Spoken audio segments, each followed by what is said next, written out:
What is next for Brandon Royval? Well, after beating Tatsuro Atara, what is next from? We should get the winner between Alexandra Pantoja and Kaya Sakura. Now let's say Alexandra Pantoja beats Kaya Sakura and goes on to fight Brandon Royval once again for a third time. Well, I got Alexandra Pantoja beating him once again. Now yes, both have been very active, but Alexandra Pantoja showed in the first two fights that his wrestling, grappling, and ground game was just way too much for Brandon Royval. The only way Brandon Royval wins this fight is if he keeps the fight on the feet, outlands Alexandra Pantoja, and takes it by decision, which is not possible as we just seen in the first two fights.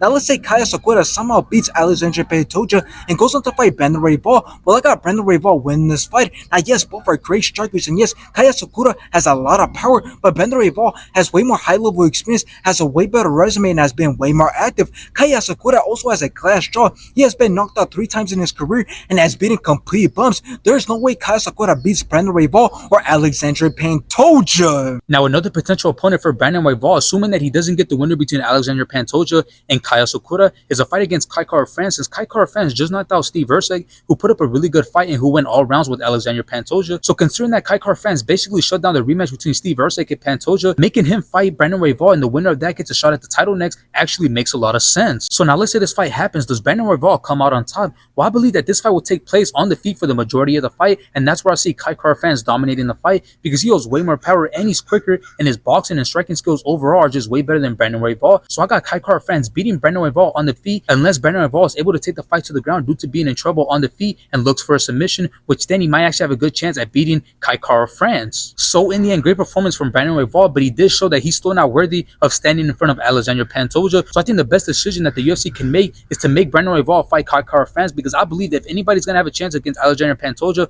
Kaya Sakura is going to be Kai Kara-France.